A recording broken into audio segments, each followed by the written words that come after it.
Thanks for clicking on my channel.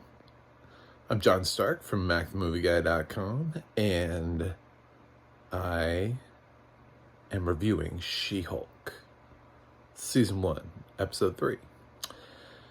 Yes, this review/recap will include spoilers, and if you like my content, go ahead and subscribe, as I post an absolute insane amount of content regarding TV shows and movies, all designed to highlight audio description.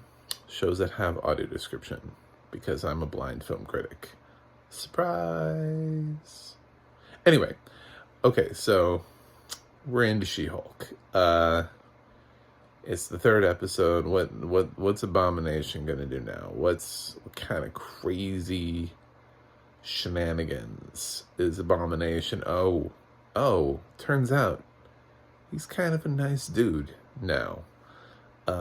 He seems to be pretty reformed. I don't know if this is like a planned thing to work out for the long run, or if they just decided to do it for She-Hulk. If we're going to see Abomination in any other form in the future, fighting alongside anybody, doing anything crazy in any of the upcoming movies. But he does have a device now that he's legally prohibited from turning into Abomination. So he would need to be recruited, possibly by the good guys, to fight alongside them. Maybe in something like the Secret Wars? Perhaps? Maybe? Anyway, I don't know. I don't know what they're going to do. Maybe Tim Roth is just like, hey, can you write my character out of the show? That'd be great. But, yeah, so Jennifer successfully got Abomination out of jail after it turned out that he didn't actually break out of jail. Wong broke him out of jail. So we got to see Wong as Sorcerer Supreme, which means She-Hulk always needed to follow Doctor Strange and the Multiverse of Madness. Otherwise, the series doesn't work. And I'm sure for those of you who skipped Doctor Strange and the Multiverse of Madness and went straight into She-Hulk, were like, what the fuck is happening? Like, what? Did they kill Doctor Strange in the last movie? I'm just gonna let you figure that one out for yourself. You can find that out for yourself, why Wong is now Sorcerer Supreme. And Strange is chillaxin. It's all in there. Watch the movies. But I thought this was good. I don't understand why so many people are railing against it. Why? Because it's comedy? Because it's taking itself lightly and it's trying to do... If every MCU series was exactly the same, would that be more interesting to you? Is that what... Did people watch the Netflix shows and go, yes, all of these are tonally exactly the same? I love it. Because I kind of remember everybody being like, Iron Fist is... not great. So... that's what I remember. So let's not rewrite history and act like just because everything is tonally the same would make magic. But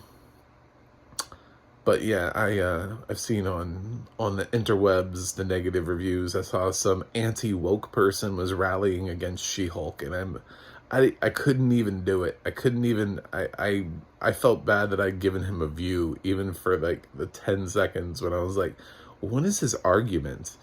And you know how long She-Hulk has been around? Like, are people really that insane? Have we come to this point?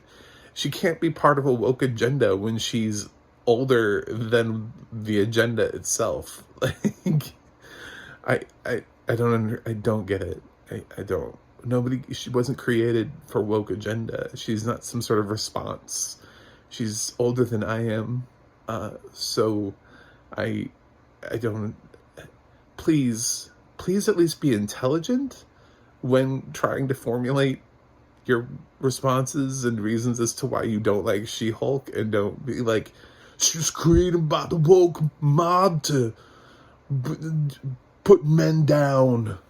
And it's like, no, she wasn't, dude. She was created many years ago, like before Reaganism, just like Reaganomics.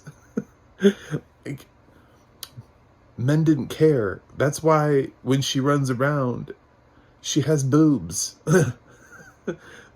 She was created by men to look at. That's why she's just called She-Hulk, is because they couldn't bother her to name her anything remotely creative. She is the representation of being not woke. So the fact that her character might be slightly intelligent or funny or whatever, cool. Let's do that. Because certainly back in the day when people decided to put she in front of her name and make sure that she was, let's say, form-fitting, I don't think there was a lot of ingenuity put into that. But I'm glad that she's getting her own series and she's getting a chance to evolve as a character, because she's always been an important part of the Marvel comic books. So, Jennifer Walters, Tatiana Maslany doing a great job, being attacked there in the end by the Asgardians. I love the whole thing with the lawyer who actually thought he was dating Megan Thee Stallion. She's like, you thought you were dating Megan the Stallion? That was great. Anyway, the fact they got Megan for the cameo, she's like, yeah, at the end. She's like stands up and cheers, like vindicated. Anyway, it's a fun show. Is it my favorite Marvel show? No, but I watch a lot of TV shows that are not my favorite show of all time, but they're good shows, or even my favorite show of the year, but they're good shows. So yeah, this is constantly at the top of my list of things that I'm excited to watch every week. I don't feel like I'm just trying to like close out the season or get to the end of the limited series. I would love to see this get a second season. So that's it for me.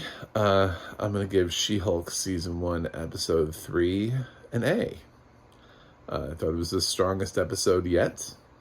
It was funny, and I hope this is the direction the series sticks in, because it'll keep differentiating itself from the other MCU series. And I think that's really important for each series to feel like it's its own thing.